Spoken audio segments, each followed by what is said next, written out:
अस्सलाम वालेकुम। प्रोग्राम सवाले के साथ मैं हूं मारिया मेमन। आज की टॉप स्टोरीज हैं। मशरक़ी वस्ता जंग में अमरीकी बाकायदा तौर पर एंटर हो चुके हैं। प्रोग्राम के पहले से में अमरीकी अटैक के हवाले से बात करेंगे और ईरान के पास क्या मिलिट्री ऑप्शंस हैं। उसके बाद आबनाए हर्म्स बंद करने की सजेशन दे दी है, हिंट आ गई है और ईरान ये जल्द करने जा रहा है। जब ये आबनाए हर्म्स बंद होती है तो ग्लोबल इकोनॉमी को कितना नुकसान होता है, प्रोग्राम के दूसरे हिस्से में इसका जायजा लेंगे। आखिर में जंग के माहौल पर असरात होते हैं और इस मौजूदा जंग के, चाहे वो गजा के अंदर हो, ईरान के अंदर हो, इससे माहौल पे क्या फर्क पड़ रहा है, इस पे बात करेंगे प्रोग्राम के आखिरी हिस्से में।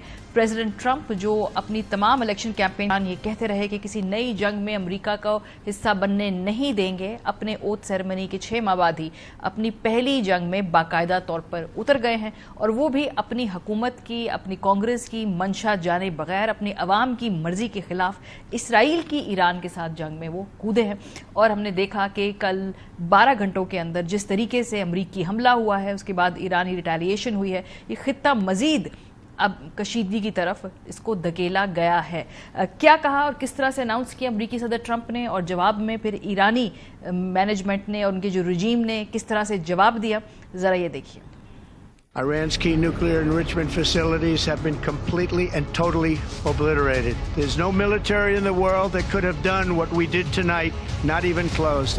Iran, the bully of the Middle East, must now make peace. There will be either peace or there will be tragedy for Iran far greater than we have witnessed over the last 8 days. U.S. attack on Iran's peaceful nuclear facilities, all of which have been under the agency's full safeguards and monitoring. The world must not forget that it was the United States which, in the midst of a process to forge a diplomatic outcome, betrayed diplomacy. By supporting the genocidal Israeli regime, the U.S. administration holds sole and full responsibility for the consequences of its actions, including the Islamic Republic of Iran's right to self-defense under the principles of the United Charter. Iran's nuclear ambitions have been obliterated. Any retaliation by Iran against the United States of America will be met with force far greater than what was witnessed tonight. Signed, President of the United States, Donald J. Trump.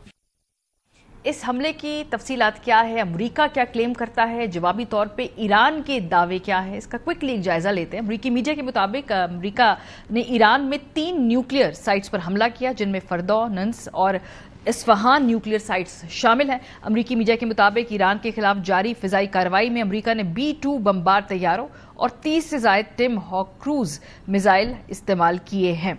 अमरीकी हमले पर ईरानी हुक्काम का कहना है कि अमरीकी हमले से कबल ही जौहरी तंसीबात को खाली करा लिया गया था और निशाना बनाए गए साइट्स में कोई मवाद नहीं था जो खराज का बायस बने। जबकि दूसरी तरफ बरतानवी अखबार द गार्डियन रिपोर्ट कर रहा है कि फर्दो से ईरानी पार्लियामान के मेंबर मोहम्मद मन्नान रईसी का दावा है कि जौहरी तंसीबात को कम नुकसान पहुंचा है। ईरानी एटमी एजेंसी के मुताबिक अमरीकी हमलों के बावजूद ईरान का जौहरी प्रोग्राम जारी रहेगा। द गार्डियन के मुताबिक ट्रंप इंतजामिया के कुछ मेंबरान ने ट्रंप के ईरान पर हमले की मुखालफत की, लेकिन ट्रंप इंतजामिया के कुछ सख्त गिर मौकफ रखने वाले मेंबरान ने ट्रंप को कायल किया कि वो ईरान पर हमला कर दे। अमरीकी नायब सदर JD वेंस ने हफ्ते को एक सीनियर इसराइली ओहदेदार से बात करते हुए कहा कि अमरीका ईरान इसराइल जंग में बराह रास्त शरीक नहीं होगा, बावजूद ये कि इसराइल अमरीका को जंग में लाना चाहता है। अमरीकी हमलों के बाद ईरान ने इसराइल पर मिसाइलों और ड्रोन से हमला किया, जिसमें 86 इसराइली जख्मी हुए हैं। अमरीकी हमले के नतीजे में हम देख रहे हैं कि अमेरिका के अंदर से ही आवाजें उठ रही हैं। सबसे पहले तो सेनेटर बर्नी सैंडर्स ने, जो कि हमेशा एंटी वॉर रहे हैं, इस डिसीजन को आड़े हाथों लिया। जरा सुनिए।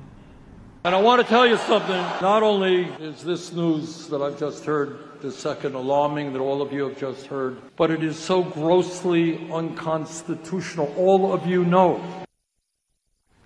कांग्रेस वुमेन नॉर्मा टोरेस हैं और वो ये कहती हैं कि ट्रंप ने जो दूसरे मुल्क पे हमला किया है ये गैर कानूनी है, अमरीकी जिंदगियों को खतरे में डाला है, हमारे फौजियों को, हमारी फैमिलीज को, हमारी कम्युनिटी को बाईपास किया है, कांग्रेस को, आइन को पामाल किया है और अब इसकी कीमत अमेरिका के अवाम अदा करेंगे। ये किसी तौर भी कोई लीडरशिप नहीं है। अलेक्जेंड्रा ओकेसियो, जो कि बहुत ही मशहूर वहाँ की बड़ी प्रो राइट और एक एक्टिविस्ट कांग्रेस वुमन है, वो कहती हैं कि जी प्रेसिडेंट ने जो ये डिजास्टरस डिसीजन लिया है, इसको किसी ऑथराइजेशन के बगैर, आइन को पामाल करते हुए और कांग्रेस की जो ताकतें हैं उनको भी बाईपास करते हुए एक शख्स ने ये اپنے دم پہ یہ فیصلہ کر لیا ہے اور یہ امپلسو فیصلہ ہے اور اس کے نتائج جو ہیں وہ جنریشنز تک جائیں گے اور یہ امپیچمنٹ ہونی چاہیے ہے پریزیڈنٹ ٹرمپ کی. ان کی اپنی حکومت کو جو چیلنجز ہیں اندرونی طور پہ ہم ان کا ذکر کر رہے ہیں. اس کے علاوہ سیرا جیکبز جو کانگریس وومن ہے وہ کیا کہہ رہی ہے اس حوالے سے؟ وہ کہتی ہیں کہ جی یہ انکانسٹیٹیوشنل ہے اور یہ جس طرح کی بھی ایسکلیشن کی جا رہی ہے ہم ایک خونی اور ایک بہت خطرناک جنگ کے اندر یو ایس کو دھکیل رہے ہیں. اس پورے سینیریو میں بہت کم قوتیں ہیں جو خوش ہوں گی لیکن ایک شخص جو ظاہر ہے بہت زیادہ خوش ہے, اس کو خوش ہونا بھی چاہیے. جس طریقے سے اس دنیا کے سب سے طاقتور ترین شخص کو وہ اپنی جنگ میں کھینچ کر لے آیا ہے Nitin Yahoo. All praises for President Trump. سنیے وہ کیا کہہ رہے ہیں. Congratulations, President Trump. Your bold decision to target Iran's nuclear facilities with the awesome and righteous might of the United States will change history. And tonight, President Trump and the United States acted with a lot of strength. Has created a pivot of history that can help lead the Middle East and beyond to a future of prosperity and peace. پوری دنیا ایک طرف ہے اور اسرائیل اور اس کے ساتھ امریکہ ایک طرف ہے. اگر ہم پورا رد عمل دیکھیں پاکستان کی ہمیشہ ایک اسٹیٹڈ پوزیشن رہی ہے. پاکستان کی گورنمنٹ نے کہا ہے جی کہ پاکستان ایران کے جوہری تنصیبات کے اوپر امریکہ کے حملے کی شدید مذمت کرتا ہے اور پہلے سے اسٹیٹڈ پوزیشن پاکستان کی یہ رہی ہے. ترجمان دفتر خارجہ کا کہنا ہے کہ امریکہ کے جو حملے ہیں اسرائیلی حملوں کا تسلسل ہے, خطے میں کشیدگی میں مزید اضافے پر گہری تشویش ہے. یہ حملے بین الاقوامی قانون کی تمام اقدار کی خلاف ورزی کرتے ہیں. یونائٹڈ نیشن جو تقریباً ایک ڈس فنکشنل باڈی ہے, اس کے ہونے نہ ہونے سے کوئی فرق نہیں پڑتا, اس کے سیکرٹری جنرل کیا کہتے ہیں کہ میں آج امریکہ کی جانب سے ایران کے خلاف طاقت کے استعمال سے سخت پریشان ہوں. انہوں نے خبردار کیا کہ مشرق وسطیٰ میں یہ تنازع بہت تیزی سے قابو سے باہر ہو سکتا ہے جس کے عام شہریوں, خطے اور دنیا کے لیے تباہ کن نتائج ہو سکتے ہیں. چین اس معاملے میں کہاں پہ کھڑا ہے؟ چین ایران پر امریکہ کے حملوں اور بین الاقوامی ایٹمی توانائی ایجنسی کی نگرانی میں موجود جوہری تنصیبات پر بمباری کی سخت مذمت کرتا ہے. امریکہ کے اقدامات اقوام متحدہ کے چارٹر اور بین الاقوامی قانون کے مقاصد اور اصولوں کی سنگین خلاف ورزی ہے اور انہوں نے مشرق وسطیٰ میں کشیدگی کو مزید بڑھا دیا ہے. سعودی عرب کیا کہتا ہے؟ سعودی عرب کی وزارت خارجہ کی جانب سے سوشل میڈیا کی ویب سائٹ ایکس پر بیان جاری کیا گیا ہے جس میں سعودی عرب نے امریکہ کی جانب سے اسلامی جمہوریہ ایران پر جوہری تنصیبات کو نشانہ بنانے پر گہری تشویش کا اظہار کیا. روس کیا کہتا ہے اس معاملے پہ؟ روس کی وزارت خارجہ نے کہا کہ وہ ایران پر حملوں کی شدید مذمت کرتا ہے. روسی وزارت خارجہ نے کہا کہ خود مختار ریاست کی سرزمین پر میزائل اور بموں سے حملہ کرنے کا غیر ذمہ دارانہ فیصلہ ہے. چاہیے اس کے جواز میں جو بھی دلائل پیش کیے جائیں. بین الاقوامی قانون, اقوام متحدہ کے منشور اور اقوام متحدہ کی سلامتی کونسل کی قراردادوں کی یہ صریح خلاف ورزی ہے. برطانیہ کیا کہتا ہے؟ وزیر اعظم جو ہیں کیئر سٹارمر, انہوں نے ایران سے مذاکرات کی میز پر واپس آنے کی اپیل کی ہے اور کہا کہ خطے میں استحکام برطانیہ کی ترجیح ہے. ایران کا جوہری پروگرام عالمی سلامتی کے لیے ایک سنگین خطرہ ہے. ایران کو کبھی بھی جوہری ہتھیار تیار کرنے کی اجازت نہیں دی جا سکتی ہے اور امریکہ نے اس خطرے کو کم کرنے کے لیے اقدام کیا ہے.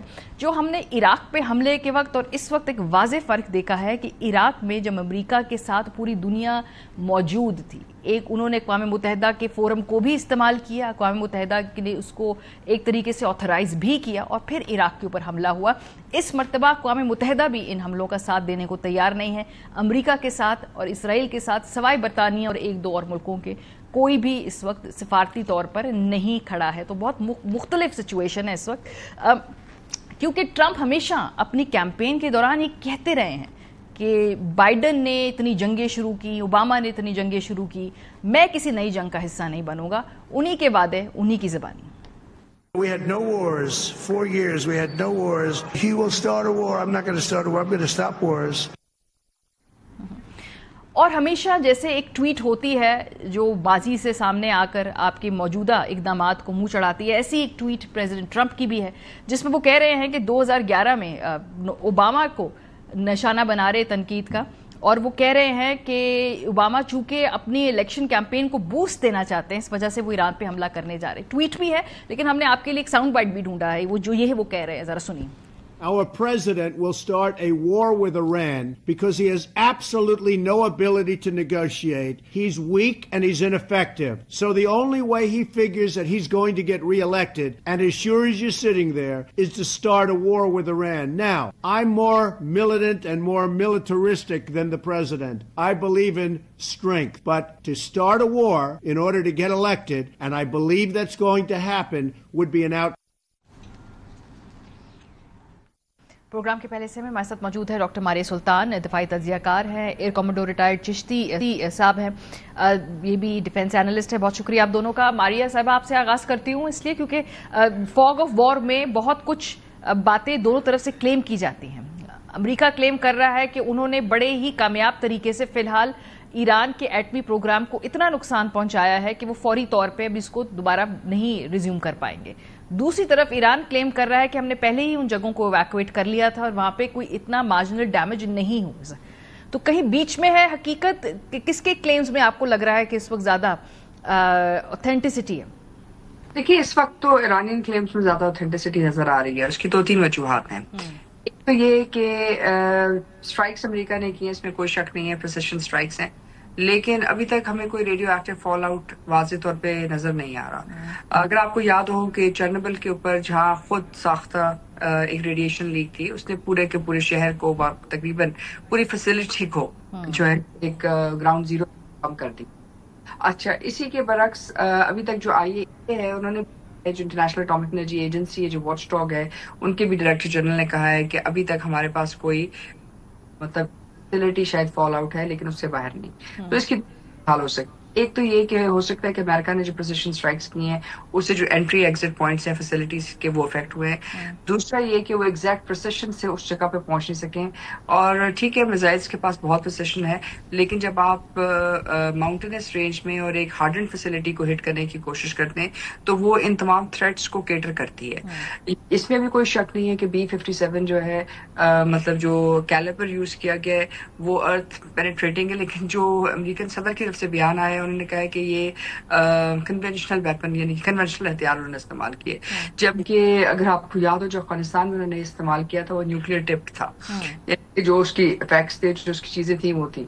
सो इस वक्त अगर तो उन्होंने फैसिलिटी को क्लोज किया है तो ये अलग बात है, लेकिन अभी तक जब तक हमारे पास कोई हतमी रिपोर्ट पाकिस्तान यानी कि ईरानियन न्यूक्लियर रेगुलेटरी अथॉरिटी से नहीं आती है, या इंटरनेशनल एटॉमिक एनर्जी एजेंसी की जो अथॉरिटी उससे नहीं आती, या CTBTO से नहीं आती, जो जिनके सिस्मिक सेंटर्स भी हैं और जो ये बता सकते हैं क्या सचमुच कोई मतलब रेडिएशन जो है आ रही है समुद्र में, हवा में कहीं, तो आप इस बात का अंदाजा नहीं लगा सकते, पहली बात। दूसरी बात ये कि ये मतलब जंग का आगाज ही इन फैसिलिटीज को हिट करके हुआ है। तो अगर आपने इनके थ्रू जंग का आगाज किया है कि जो कहते हैं ना कि एक टारगेट का इफेक्ट होता है कि जो टारगेट आपने अचीव किया तो उसके बाद आप रिस्पॉन्स को म्यूट करते हैं, तो जंग आगाज ही इन फैसिलिटीज को हिट करके हुआ है। जब आगाज इन फैसिलिटीज को हिट करके हुआ है और ईरान ने इसका रिस्पॉन्स दिया है, तो इसका मतलब ये कि इसका जो टारगेट नेट इम्पैक्ट है वो इतना नहीं है कि ईरान को एक सेसेशन कर सके, यानी कि जो ईरान का जो रिस्पांस है उसको 100% कंट्रोल कर सके। लेकिन जहां 8 दिन पहले इन्होंने अटैक किया, 8 दिन के बाद जहां अटैक किया, इसका मतलब है कि 8 दिन का वॉर पोटेंशियल था ईरान के पास। अब मसला ये कि क्या है, ईरान अगर अगले 8 दिन करता है और वॉर ऑफ अट्रिशन लड़ता है तो फिर क्या करेंगे? ये सवाल है कहाँ मैं, ये जो आपने अपना नुक्ता नजर बताया, मैं यही सवाल चिश्ती साहब आपके पास लेकर आती हूँ, बिकॉज दोनों तरफ से क्लेम्स होते हैं और वॉर में ऐसा होता है, कुछ एग्जैजरेशन होती है, कुछ हकीकत होती है। दोनों तरफ की क्लेम्स को जरा अगर आप एनालाइज करें, आप बताइए कि दोनों के जो दावे हैं उसमें किस हद तक हकीकत है, किस हद तक आपको लग रहा है कि एग्जैजरेशन है?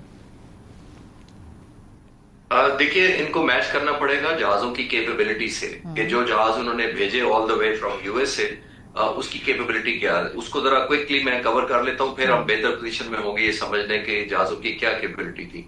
ये B-2 जहाज जो है ये तकरीबन 1997 में लॉन्च हुआ था। अमेरिका के पास तकरीबन 19 के करीब सिर्फ जहाज है और 2 ऑप्शंस थी, और ये स्टेल्थ है, जाहिर है हम सब जान चुके हैं अब, और ये बहुत लॉन्ग रेंज आता है और ये आया भी है और रिफ्यूलिंग भी हुई है रास्ते में। अमेरिका के पास एक और ऑप्शन भी थी कि डेगो गार्शिया में भी उनके पास ये B-2 स्टेल्थ जहाज हैं, B-57 भी हैं, सॉरी B-52 भी हैं, और ये है तकरीबन साउथ ऑफ इंडियन टिप से, सदर्न टिप से लेकर तकरीबन 1800 किलोमीटर दूर एक बेस है इनके पास डेगो गार्शिया, वहां से भी कर सकते थे। लेकिन मेरी नजर में वहां से इसलिए नहीं किया कि वहां पे प्रोबेबली सीक्रेसी लीक होने का खतरा था, कि इंटेंशंस निकल जाती कि ये जहाज वहां से आ रहे हैं, एक बात। दूसरी, इसकी कैपेबिलिटी कोई शक नहीं है कि ये तकरीबन 40,000 पाउंड का वजन उठा के ले जाता है, जिसमें ये कॉम्बिनेशन अब हमें पता है ये बंकर बस्टर मोस्टली यूज हुए हैं। और इस बंकर बस्टर की हमें कैपेबिलिटी जो पता है वो ये है तकरीबन ये 50 से 60 मीटर तक डाउन पेनिट्रेट करता है, जबकि इन न्यूक्लियर प्लांट, खास तौर पर जो कुम के बारे में मैं डिटेल्स पढ़ रहा था, तो ये बहुत बड़ा एक कंपाउंड है, यानी पहाड़ी सिलसिला है जिसके अंदर ये बनाए गए हैं। कोई एक टनल नहीं है या एक रिएक्टर नहीं है, कोई लोकली अंडरग्राउंड को ऐसा नहीं है, ये पूरा कंपाउंड है, यानी कॉम्प्लेक्स है पूरा, एक इंटरकनेक्टेड भी है। और इसको जब आप हिट करना चाहते हैं, ये तकरीबन 90 मीटर का तो कंफर्म किया हुआ है बहुत सारे एजेंसीज ने कि 90 मीटर की डेप्थ है, जिसका मतलब ये हुआ कि अगर ये टनेज गिराई जाए इस पर 60 मीटर क्या है, तो वो पहले गो में या पहले अटैक में तो बड़ा मुश्किल है कि वो हिट हुआ हो। अमेरिकन ये कह भी रहे हैं कि उन्होंने repeated more than one strike use की है, जिसका मतलब मुझे लगता है, और टॉमाहॉक भी फायर हुए हैं फिर सबमरीन से, समंदर की तरफ से, ये भी देखिएगा। तो मुझे लगता है कि कॉम्बिनेशन यूज हुई है और सॉफ्टनिंग द ग्राउंड, जिसको हम पहले मरहले में कहते हैं कि आप सॉफ्टन करते हैं ग्राउंड को और उसके बाद पेनिट्रेशन मिसाइल फेंकते हैं। प्रोबेबली यही हुआ है। Coming back to your question कि ये कितने परसेंट चांसेस है हिट होने के या डैमेज एक्चुअल करने के, देयर आर 2 वेज। देखिए, जो न्यूक्लियर रिएक्टर होते हैं वो रातों रात नहीं बनते और ना रातों रात निकाले जा सकते हैं। जिस तरह ऐसा पिक्चर दी जा रही है जैसे वो टेक अवे था सारा कुछ और निकाल कर ले गए थे। चांसेस है कि न्यूक्लियर जो उनकी प्रोलिफरेशन वाला जो प्रोसेस था, यानी कि न्यूक्लियर एनरिचमेंट प्रोसेस है, वो शायद उन्होंने इवैक्यूएशन टाइम पे कर ली हो, एक रेडिएशन की वजह से, और एक जाहिर है वो बड़ा एक्सपेंसिव वर्किंग होती है उसके ऊपर जब आप एनरिच करते हैं। अगर वो हो चुका है 60 या उससे प्लस 85 to 90 तक जाता है तो फिर न्यूक्लियर बॉम्ब बनता है। तो चांसेस है कि इन्होंने वो जो इनका फिसाइल मटेरियल होगा उसको जरूर निकाल लिया होगा, लेकिन ये इंफ्रास्ट्रक्चर इतना आसान नहीं होता, वो इतना मैसिव है। और 2005 से तो कंफर्म है, सैटेलाइट पिक्चर्स आ रही है और वेस्टर्न मीडिया इसको रिपोर्ट भी कर रहा है। तो अगर वो मटेरियल निकाल कर ले गए हैं, और ये भी देखना पड़ेगा कि कोई और उन्होंने डुप्लीकेट या सीक्रेट लोकेशन ऐसी बनाई हुई थी एज अ बैकअप जिसका शायद वेस्ट को ना पता हो और वहां पे न्यूक्लियर ट्रांसफर कर दिया गया हो, येट टू बी सीन वाली बात है। लेकिन मारिया सुल्तान साहब की बात बिल्कुल ठीक है कि आई बिलीव कि इस वक्त Iranian perception seems to be better, क्योंकि रेडिएशन लीक आउट कोई नहीं हुआ। अगर लीक आउट नहीं हुआ तो इसका मतलब है कि यहाँ मटेरियल नहीं था। तो इंफ्रास्ट्रक्चर जरूर हिट हुआ लगता है मुझे, कुछ ना कुछ डेफिनेट हुआ होगा। दैट टू डिपेंड्स के इंटरनल पेनिट्रेशन कहां तक डेप्थ बॉम्ब्स की हुई है, उस पे सक्सेस रेट पे पता लगेगा, और वो जाहिर है कुछ देर में चीजें क्लियर हो जाएंगी। जब ज्यादा हमारे पास तहकीक सामने आएगी और जब फॉग ऑफ वॉर थोड़ा क्लियर होगा पता चलेगा। डॉक्टर साहिबा, अब अमेरिका की अगर हम स्टेटमेंट देखें, पोस्टरिंग देखें, तो वो तो कहते हैं कि हमने जो टारगेट अचीव करने थे कर लिए। आपको लगता है कि ये फाइनल एक ही स्ट्राइक है जो अमेरिका ने की है, या इसके बाद आपको लगता है कि मजीद इस जंग की तवालत, ईरान के रिस्पॉन्स के बाद अमेरिका मजीद इसमें इन्वॉल्व हो सकता है और ज्यादा हैंड्स ऑन हो सकता है? देखिए, ये बड़ी इंटेलिजेंट तरीके से तीन तरफ से ये जंग लड़ी जा रही है। एक तरफ इजराइल और ईरान की जंग है, दूसरी तरफ अमेरिका और इजराइल का कलेक्टिव एक्शन है ईरान के खिलाफ, और तीसरा है जो अमेरिका इजराइल के खिलाफ मतलब ईरान के खिलाफ जो है एक्शन ले रहा है। देखिए, इसमें जो अमेरिकन स्टैंस तो है वो हमेशा से यही रहा है, कम से कम ट्रंप के आने के बाद, कि वो एक नई जंग नहीं चाहते अमेरिका के लिए। उस पर बाज़िद हैं, कायम है, वो नहीं चाहते हैं। लेकिन उसके साथ साथ उनकी कुछ कंपल्शंस थी। सबसे पहली कंपल्शन तो ये थी कि इजराइल की तरफ से बहुत प्रेशर था कि ये जो तैयारे भी और खासतौर पे B-57 जो एमिनेशन भी है वो भी इनको दिया जाए। इजराइल चाह रहा था कि वो अमेरिका इजराइल को दे दे और इजराइल इस बात का फैसला करे कि वो कहाँ और कैसे किस तरह इस्तेमाल करेगा। अमेरिका ने उसकी इजाजत नहीं दी, पहली बात। दूसरी बात यह है कि अमेरिका की जितनी कैपेसिटी है वॉर की, और खासतौर पर फजाई हदूद के अंदर या फजाइया से, उसको भी उन्होंने उस तरह फुल इम्पैक्ट पे नहीं किया। उन्होंने बड़ी प्रिसिशन स्ट्राइक किया। अब ये प्रिसिशन स्ट्राइक जाहिर है ये एक वाहिद टेस्टर भी हो सकता है, और ये भी हो सकता है जिसमें वो बता रहे हैं कि जी हम कर सकते हैं अगर जहां भी चाहें, और हम इसलिए ईरान को एक तरह से मौका दिए जा रहे हैं। उसके बाद जो इजरायली लॉबी है वो इस बात पे तो कामयाब हो गई है कि अमेरिका से कि अमेरिका को जंग के अंदर एक दफा के लिए उनको कायम करें। लेकिन अमेरिका पूरी तरह इस जंग में उस तरह खड़ा हुआ नजर नहीं आ रहा जैसे कि वो दूसरी जंगों में रहा है। और दूसरा जो मसला है वो ये है कि जहां भी अमेरिका ने अपनी बम्बार्डमेंट की वहां उन्होंने ग्राउंड फोर्सेस पहले से तैयार की हुई थी। ग्राउंड फोर्सेस का मतलब है यानी गवर्नमेंट इन एग्जाइल। जैसे अगर अफगानिस्तान में आए तो नॉर्दर्न अलायंस से वो पहले बातचीत कर चुके थे, CIA बाकी लोग बातचीत कर चुके थे, और उसके बाद जैसे वो आए और बम्बार्डमेंट की, और वो बम्बार्डमेंट करते रहे 40 दिन तक, और उसके बाद जो है वहाँ एक नई गवर्नमेंट इंस्टॉल की। इसी तरह इराक के अंदर जब गए तो इराक के अंदर सद्दाम हुसैन की गवर्नमेंट ने कोलैप्स किया। बावजूद इन तमाम कोशिशों के गवर्नमेंट कोलैप्स नहीं हुई है। तो जो रजीम है वो उसी तरह इंटैक्ट है। नजर आपको उठाने की कोशिश की है, और एक और खातून भी हैं जिनको उन्होंने कहा है कि वो शायद सपोर्ट दे सके, लेकिन अभी तक वो जो सिविल वॉर का सिनेरियो था या वो एक ऐसा सिनेरियो अमेरिका को एक ओवरवेलमिंग सपोर्ट वो नहीं हासिल हुई। देखिए इस वक्त ईरान के जो सपोर्ट है उसमें रजीम को सपोर्ट देखते हुए नजर आ रही है, जबकि इसके बरक्स हो सकता है कि अगर ये जंग थोड़ी सी और चलती है और ये मैनेज नहीं होती कि ईरान जंग बंदी करे जिस तरह अमेरिका चाहता है या इजराइल चाहता है, तो शायद रजीम चेंज इजराइल के अंदर हो जाए, क्योंकि जाहिर इजराइल की जो गवर्नमेंट है उसके लिए इतनी कैजुअलिटीज उठाना, इतनी देर जंग लड़ना पॉसिबल नहीं था। वो एक जो है ना डिफरेंशियल पे जंग चाहिए कि जहां उनकी कोई कैजुअलिटीज ना हो, वो मतलब हाई पावर्ड हाई वेलोसिटी जंग लड़े, और उन्होंने उसके लिए ईरान के खिलाफ बहुत अरसा वेट भी किया। देखिए इससे पहले भी स्कर्मिशेस हुई, लेकिन जहां ईरान ने किया उन्होंने वापस रिस्पॉन्ड किया, लेकिन आपने कोई एक कंसंट्रेटेड अटैक नहीं देखा। सही। अब जब ईरान की तरफ से जवाब आ रहा है और अगर ये कैजुअलिटी ज्यादा होती है इजराइल में, तो इजराइल के पास तो ना हम भी जगह देख है रहे हैं कि वहाँ पे बड़ी तादाद में लोग इवैक्यूएट भी करे tel अवीव को और बाकी शहरों को। चिश्ती साहब, यही सवाल अगर मैं आपकी तरफ लेकर आऊं कि फिर आपको ये वन ऑफ प्रिसिजन अटैक लगता है अमेरिका की तरफ से, या ईरान का रिस्पॉन्स डिटर्मिन करेगा कि ऐसा दोबारा कोई अटैक अमेरिका की तरफ से आएगा या नहीं आएगा? क्योंकि इन ऑल फेयरनेस ट्रंप बहुत बड़ी जंग लड़ना चाहते नहीं हैं, ये अभी भी एक प्रिसिजन स्ट्राइक है, it's not all out war. अगर आप उसको बेहतर करेक्ट कर सकते हैं कि आप समझते हैं कि ये बाकायदा जंग है या ये प्रिसिजन स्ट्राइक्स थी? क्योंकि अभी तक जो अपेरेंटली लग रहा है ये वन टाइम ही प्रिसिजन स्ट्राइक थी और एक बहुत बड़ा ब्लो था, लेकिन एक कंडीशन अटैच है जो मेरी नजर में। कंडीशन अटैच ये है कि बहुत बड़ा इन्फिल्ट्रेशन इनकी हो चुकी है इजराइल की through intelligence sources into Iran, और ये आज की नहीं है। अब ये आई एम श्योर कि ये वेरीफाई करेंगे जरूर कि एक्सटेंट ऑफ डैमेज कितना है, और ये आज का नहीं है। आप अहमदनेजाद प्रेसिडेंट रहे हैं ईरान के 2005 से 2013 तक, आपने देखा उनको CNN का इंटरव्यू देते उन्होंने एक दफा कहा था कि मैं एक दफा काउंटर फोर्स बनाना चाह रहा था मुसाद के खिलाफ, जो हमारी स्पाइंग होती है। तो बहुत कुछ अरसे बाद मुझे पता लगा जो हमने अपनी फोर्स का हेड बनाया था वही मोसाद का एजेंट था। तो ये आज का नहीं है उनका डिलेमा। अभी भी मेरी नजर में ये डिपेंडेंट होगा अराउंड द वेरिफिकेशन, जिसको कहते हैं ना ग्राउंड चेक। ग्राउंड चेक से अगर ये हो गया कि बाकी इतना डैमेज हो गया कि 10-20 साल 30 साल या फॉरएवर डैमेज हो गया है, फिर तो ये मेरा ख्याल है दिस इज द एंड। लेकिन अगर ये ग्राउंड वेरिफिकेशन हुआ कि नहीं ये सिर्फ फेस पे वैली हुई है, सरफेस पे हुई है, सैटेलाइट पिक्चर सिर्फ दिखाएगी, इंटरनल डैमेज उनका इंफ्रास्ट्रक्चर जो है, लेबोरेटरीज हैं, रिफाइनरी अगर कोई इनके वो है इक्विपमेंट और प्लांट है, वो नहीं हुआ तो देयर इज अ पॉसिबिलिटी कि फिर वो रिपीट करे, और उसको भी वो इसी तरह रिएक्टर को या इंटरनल इनसाइड ग्राउंड जो कुछ भी है वो इसी बहाने से दोबारा भी आ सकते हैं। देखिए एथिक्स और मोरालिटी जब एक दफा कॉम्प्रोमाइज हो जाए फिर दोबारा कॉम्प्रोमाइज करना मुश्किल नहीं लगता। अमेरिका डे टू डे शायद अभी भी ना आए, इस तरह ऑपरेशन हो रहे हैं रिटेलिएट करने में, और जो डिफेंस हो रहा है वो तो ऑलरेडी है, इजराइल में तो डिफेंड हो ही रहा है। जैसे मारिया कह रही है कि वो तो बहुत महंगी उनको जंग पड़ रही है, लेकिन ऑफेंस के सेंस में मेरा ख्याल है कंडीशंस अप्लाई ऑन दिस कि अगर ये मैसिव इंफॉर्मेशन हो गई कि there is nothing left significant, फिर ये अमेरिका दोबारा नहीं आएगा। बट अगर इतना क्योंकि इतना स्ट्रॉन्ग इंटेलिजेंस नेटवर्क है इनका, अगर वहां से वेरीफाई हुआ तो फिर definitely I expect another round. सही, बहुत शुक्रिया डॉक्टर मारिया सुल्तान साहिबा, एयर कमांडो रिटायर्ड खालिद साहब।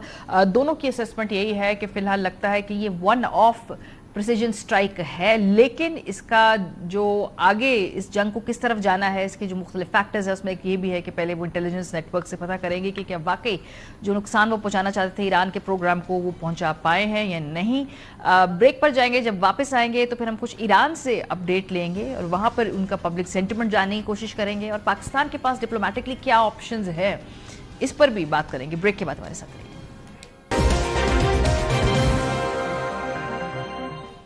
Welcome back. अमेरिका के ईरान पे हमले के बाद ईरान के पास ऑप्शंस क्या हैं? एक तो ये जाहिर सी बात है कि वो मिलिटरीली रिएक्ट करे अमरीकी एसेट्स पे, अमरीकी इंटरेस्ट पे, एक ऑप्शन ये है।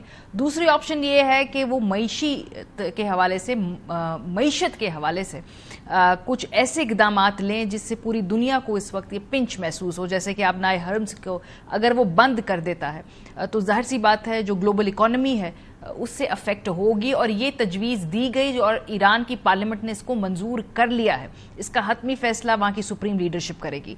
33 किलोमीटर चौड़ी जो आबनाए हरम्स है, खलीज फारिस और खलीज ओमान पर वाक़ एक अहम समंदरी रास्ता है जो मशरकी वस्ता में तेल की दौलत से माला माल ममालिक को एशिया, यूरोप और शुमाली अमरीका समेत दीगर दुनिया तक ईंधन पहुंचाने के लिए निहायत अहम है। अमरीकी एनर्जी इंफॉर्मेशन एडमिनिस्ट्रेशन के मुताबिक रोजाना 2 करोड़ से ज्यादा बैरल तेल आबनाए हर्म्स से गुजरता है, जो आलमी समंदरी तेल की तिजारत का तकरीबन 30% है और दुनिया के कुल तेल के इस्तेमाल का 5वां हिस्सा बनता है। इसी तरह तकरीबन 8 करोड़ 50 लाख टन कुदरती गैस भी सालाना यहां से गुजरती है, जो आलमी LNG तजारत का तकरीबन 21% है। JP मॉर्गन नामी आलमी इदारे ने खबरदार किया है कि आबनाए हर्म्स बंद होने से तेल की कीमत फी बैरल $120 से $130 तक पहुंच सकती है, जो इस वक्त $76 फी बैरल है। अरब न्यूज के मुताबिक आबनाए हर्म्स सिर्फ एक आबी गुजरगाह नहीं बल्कि आलमी दुनिया को ईंधन पहुंचाने का मरकजी रास्ता है, जिसकी बंदिश आलमी मईशत बर्दाश्त नहीं कर पाएगी। इंडिपेंडेंट उर्दू के मुताबिक आबनाए हर्म्स से बरामद होने वाले 83% तेल का खरीदार एशिया है और सिर्फ 7.5% यूरोप जाता है।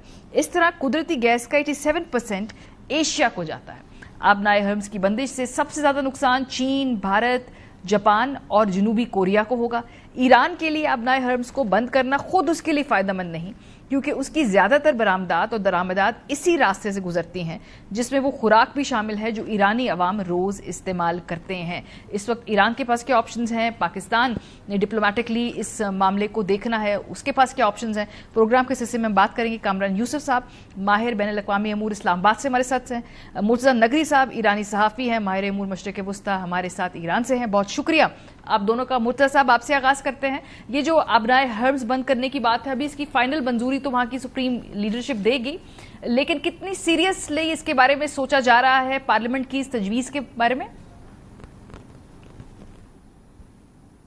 बहुत शुक्रिया, आपने मुझे मौका दिया। देखिए, आबनाए हुर्मुज़ जो है वो इस दुनिया के 20% लोगों की शहरग हयात कहलाती है, चाहे वो एनर्जी के हवाले से हो या ग़िज़ाई मवाद के हवाले से। और ये एक ऐसा स्ट्रॉन्ग ऑप्शन है ईरान के पास कि ईरान ने जब इस ऑप्शन पर पांव रखा या हाथ रखा तो पूरी दुनिया के अंदर इक़्तिसादी मामलात इतने गर्म हो जाएंगे कि कई ममालिक इस गर्मी की आग में जल जाएंगे। अच्छा, इस पर करने के लिए किसने मजबूर किया? सवाल यह है, ये अमल इस यहां तक कौन लेकर आया? सवाल यह है, अहम तरीन सवाल यह है। दुनिया के अंदर इंपीचमेंट उनकी होनी चाहिए जो ईरान को इस स्टेज तक लेकर आए कि उसे आबनाए हुर्मुज़ के ऊपर अपना हाथ रखना पड़ेगा, उसे अपना पांव रखना पड़ेगा। जो दंदनाते हुए लोग हैं जिन्होंने इस दुनिया को जंगल के कानून के अंदर झोंक दिया है, इस दुनिया को एक जंगल बना दिया है कि जहां हमारा दिल चाहेगा, हमारा मन चाहेगा, हम वहां अटैक करेंगे, हमला करेंगे। दुनिया के जो रिसोर्सेज हैं उनसे हम जिस तरह हमारा दिल चाहेगा इस्तेफादा करेंगे। अगर यही कानून लागू रहा तो फिर तो दुनिया में किसी ज़ईफ इंसान को जीने का हक नहीं होगा। जिस तरह से गजा के अंदर 80,000 लोगों को चुन चुन कर मार दिया गया और दुनिया खामोश रही। तो ईरान इस मामले में मुकम्मल तौर पर स्टैंड लेगा। ये मैं पिछले प्रोग्रामों में भी कह चुका हूं। इनकलाब के अवाइल में जब ईरान का हाथ खाली था, ना उसकी इंपोर्ट थी, ना एक्सपोर्ट थी, ना उसके पास कोई असलहा था, ना उनकी तैयारी थी, उस वक्त उन्होंने अमेरिका को नहीं बख्शा है, मुकम्मल तौर पर इस्तकामत की है, खड़े हुए हैं, क़याम किया है। तो आज जबकि ईरान के हाथ पुर है, दरियाई एतबार से, समंदरी एतबार से भी और एम्यूनिशन ज़मीनी एतबार से भी, मिसाइल्स के से लेकर जो है वो एयर डिफेंस सिस्टम से लेकर दीगर टेक्नोलॉजीज तक, ड्रोन से लेकर तमाम चीजें अगर आज ईरान के पास मौजूद हैं तो ऑब्वियसली ईरान इन तमाम ऑप्शंस पर अपना हाथ रखेगा। और अमेरिका को, इसराइल को इस खित्ते के अंदर सबक सिखाना जरूरी है, क्योंकि उनकी अपनी जाती कोशिश और काविश कई दिहाइयों से यह है कि इस खित्ते में जितनी पावर्स हैं उनको खत्म कर दिया जाए और इस खित्ते को इस तरह से सफेद कर दिया जाए कि यहाँ के लोग उनके नीचे गुलामी की जिंदगी गुजारें। ये कभी भी काबिल कबूल नहीं होगा एक गैरतमंद कौम के लिए। सो आप कह रहे हैं कि सीरियसली अब इसका फैसला आने वाले 24 घंटों में हो जाएगा, क्योंकि अभी इसकी मंजूरी चाहिए है ना, जो वहां पे सुप्रीम अथॉरिटी है। तो ये कब तक आप लोग एक्सपेक्ट कर रहे हैं कि ये अथॉरिटी इसकी अप्रूवल दे देगी और इस पे फिर अमल भी हो जाएगा? वहां क्या सुनगुन है? होना चाहिए। अभी तक तो बातचीत यही चल रही है। अब इनकी जो मजलिस आमिला है, जो सुप्रीम काउंसिल है, वो क्या फैसला करती है इसका मुझे अंदाजा नहीं है, क्योंकि अभी तक कोई फाइनल आंसर नहीं आया है। लेकिन जो चीदा लोग हैं उन सब की राय ये है कि इस दुनिया में अगर अमेरिका चाहता है कि मामलात गर्म हो तो फिर पूरी तरह गर्म होने चाहिए।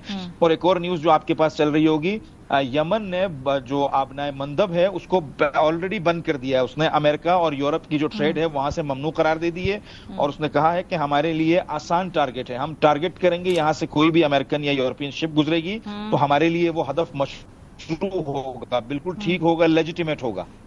اور یہ ایک اوپینین ہے کہ اگر ابنائے ہرمز جیسے آپ نے کہا کہ اس کو اگر چوک کیا جاتا ہے، بند کیا جاتا ہے، تو ایران کے اپنے اندر بھی جو کھانا جو چیزیں وہ استعمال کرتے ہیں وہ اسی راستے سے آتی ہیں، تو خود بھی یہ مشکل ہوگا ایرانی لوگوں کے لیے۔ اس میں کتنا وزن ہے؟ دیکھیے، ایران کے پاس تیل موجود ہے، ایران کے پاس گیس موجود ہے، رہ گئی کھانے پینے کی اشیاء کی بات، تو کھانے پینے کے اندر بہت جو مہم ترین چیزیں ہیں، وہ بیسک نیڈز جو ہیں وہ ایران کی حل ہو جاتی ہیں۔ ایران زمینی رستوں سے بھی اپنی بیسک نیڈز کو حل کر سکتا ہے، افغانستان کے تھرو، رشیا کے تھرو، دیگر ممالک کے تھرو، ان کے جو زمینی رستے ہیں، پاکستان کے تھرو اپنی بیسک نیڈز کو وہ حل کر سکتا ہے۔ لیکن ویسٹرن یورپ پر اور امریکہ پر ایران نے اگر ایک مرتبہ انرجی کا ہاتھ رکھ دیا، اس بٹن کو دبا دیا جس کو اب تک نہیں دبایا گیا تھا، جسے صرف سوچا گیا تھا یا بتایا گیا تھا، تو ان کی زندگی عذاب ہو جائے گی، کیونکہ ان کے پاس تو انرجی موجود ہے۔ صحیح۔ یہ اپنے صرف بیسک جو ان کی نیڈز ہیں، جو کھانے پینے کے حوالے سے جو بنیادی غذائی ضروریات ہیں، ان کو تو ایران کسی بھی طرح پورا کر لے گا، کیونکہ ان کے ملک کے اندر بھی کافی حد تک پروڈکشن ہوتی ہے اور باہر سے بھی زمینی رستوں کے ذریعے ایران اپنے تک پہنچا سکتا ہے۔ صحیح۔ لیکن اگر یہ انرجی ٹریڈ بند ہو گئی تو یورپ کے اندر جو شیشوں کے بند کمروں کے اندر جو زندگیاں گزر رہی ہیں، وہ زندگیاں گرم ہو جائے گی، ان کے اندر آگ پیدا ہو جائے گی۔ ٹھیک ہے، مرتضیٰ ہمارے ساتھ ہی رہی۔ کامران، میں آپ کی طرف آتی ہوں۔ اسلام آباد ایک بڑے ہی دو راہے پہ اگر ہم کہیں، ایک شیلز پہ ہمیں چلنا ہے، ایک بہت بڑا ڈپلومیٹک بیلنسنگ ایکٹ اس وقت اس کی ضرورت ہے۔ کل قومی سلامتی کمیٹی کا اجلاس بلایا تو ہے، دیکھتے ہیں وہاں پر کیا بریفنگ دی جاتی ہے اور وہاں پہ کیا لائے عمل ادھر سامنے آتا ہے، اعلامیہ سامنے آتا ہے۔ پاکستان جو ہے اس وقت ایک بہت ہی مشکل پوزیشن میں ہے، خاص طور پہ جب ابھی ہمارے ایسٹرن بارڈر بھی مکمل طور پہ وہاں وہ ٹرانکویلٹی نہیں ہے، بھارت ابھی بھی وہاں پر اپنے عزائم لیے کھڑا ہے۔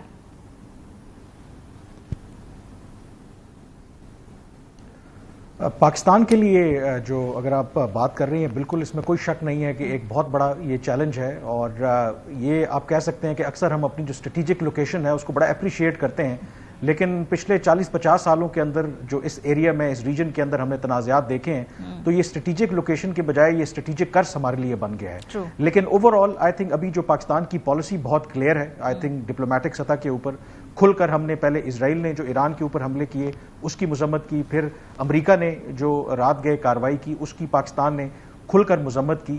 یہ ضرور بات ہے کہ پاکستان میں ایسے لوگ موجود ہیں کہ وہ چاہتے ہیں کہ ہم پاکستان اس سے بڑھ کر کریں، لیکن میرے خیال میں اگر آپ ایران کے باقی اتحادی بھی دیکھیں، اس میں روس ہے، اس میں چائنا ہے، ان کی ڈپلومیسی بھی دیکھیں، یہ اتنا آسان نہیں ہے۔ آئی تھنک جو پاکستان کے لیے جو سب سے امپورٹنٹ ابھی بھی ترجیح ہے کہ کسی طریقے سے یہ جنگ جو ہے وہ پھیلے نہیں، جو ڈپلومیٹک جو سلوشن ہے وہ نکالا جائے، کیونکہ اگر یہ معاملہ بڑھتا ہے آگے تو اس کی فار ریچنگ امپلیکیشنز ہیں۔ میری دفتر خارجہ کے کچھ لوگوں سے بات ہو رہی تھی اور انہوں نے کہا کہ اگر یہ جنگ کا دائرہ کار پھیلتا ہے اور ایران جو بھی رسپانس دیتا ہے اور پھر باقی جو اس کی امپلیکیشنز ہیں، تو شاید اگلے 20-30 سال جو ہیں اس کا جو خمیازہ ہے وہ پاکستان کو بھگتنا پڑے، کیونکہ ہم ایک طویل بارڈر شیئر کرتے ہیں اس وقت ایران کے ساتھ۔ تو پاکستان کے لیے ڈیفینیٹلی ایک بہت بڑا چیلنج ہے۔ جو اوور آل ہماری پالیسی ہے وہ بہت کلیئر ہے، اور اب جو کل نیشنل سیکیورٹی کمیٹی کا اجلاس ہوگا تو اس میں جو چیلنجز ہیں کہ پاکستان کو کیسے اپنے جو مفادات ہیں ان کا تحفظ کرنا ہے۔ آئی تھنک یہاں پر یہ بات بھی امپورٹنٹ ہے کہ دنیا جس گلوبل آرڈر یا ڈس آرڈر کی طرف بڑھ رہی ہے، اس میں جو ہر ملک ہے آئی تھنک امپورٹنٹ ہے کہ وہ اپنے مفادات کے تحفظ کی بات کر رہے ہیں۔ تو پاکستان کے لیے جو سب سے پہلے ترجیح ہونی چاہیے، اور یقیناً ہوگی بھی، کہ اپنے جو مفادات ہیں ان کا تحفظ کیسے کرنا ہے، اور پھر باقی جو ممالک ہیں کس طریقے سے ان کو آگے لے کر کے اس سارے معاملے سے نکلنا ہے۔ فوگ آف وار میں کامران بہت کچھ حقیقت ہے، کچھ پروپیگنڈا بھی ہے، خاص طور پہ کل سے ہم دیکھ رہے ہیں کہ بھارت کی جانب سے کچھ ان کے جو ایسے اکاؤنٹس ہیں جہاں سے پھیلائی جاتا ہے پروپیگنڈا، وہاں سے یہ تاثر دینے کی کوشش کی جا رہی ہے کہ غالباً پاکستان کی ایئر سپیس استعمال کر کے یہ امریکی آپریشن کیا گیا ہے۔ تو یہاں پہ اس میں جو پروپیگنڈا اور حقیقت کے بیچ میں جو ایکسپلائٹیشن ہے وہ بھی بڑا ایک واضح نظر آ رہی ہے، اور بارڈر پار سے، بھارت سے۔ ایبسلیوٹلی، آئی تھنک آپ مجھ سے پوچھ رہی ہیں؟ یہ کامران صاحب کے لیے سوال ہے، ہمیں نظر رکھنے کی ضرورت ہے۔ جی کامران۔ جی آپ کو آواز آ رہی ہے میری؟ جی جی جی، میں کہہ رہا ہوں کہ یہ ایک انفارمیشن وارفیئر بھی ہے، اور یہ بڑی دلچسپ آپ نے بات کی ہے کہ امریکہ نے حملہ ایران کے اوپر کیا ہے، لیکن جو بھارت ہے، اس کا میڈیا ہے، اس کے کامنٹیٹرز ہیں، ان کا رخ جو ہے وہ پاکستان کی طرف ہے، اور پاکستان کو مسلسل وہ یہ کہہ رہے ہیں کہ ہم نے ایران کو بیک سٹیپ کیا ہے. Fact of the matter is کہ پاکستان نے تو ود ان نو ٹائم مذمت کی ہے جو امریکہ نے حملہ کیا ہے. جو بھارت ہے اس نے بھارت کے پرائم منسٹر نریندر مودی نے امریکہ کا نام تک نہیں لیا، مذمت تو دور کی بات ہے.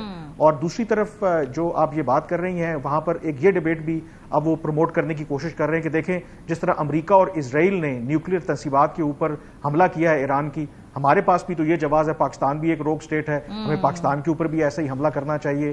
پھر دوسری جو اس کے اندر جو امپورٹنٹ جو فیکٹر ہے وہ جو آپ یہ پروپیگنڈے کی ساری وہ بات کر رہے ہیں کہ ایک تفریق کرنے کی بھی پیدا کوشش کر رہے ہیں کہ جی دیکھیں جی پاکستان تو اس وقت امریکہ کے ساتھ ملا ہوا ہے، امریکہ کے ساتھ مل کر انہوں نے ایران کے خلاف یہ ساری کارروائی کی. حالانکہ fact of the matter is میری بھی پاکستانی حکام سے بات ہوئی ہے، اوور آل بھی بالکل بھی پاکستان کی نہ ایئر سپیس استعمال ہوئی ہے، نہ لینڈ، نہ کسی بھی طرح سے پاکستان کا ایبسولوٹلی نو رول واٹس ایور.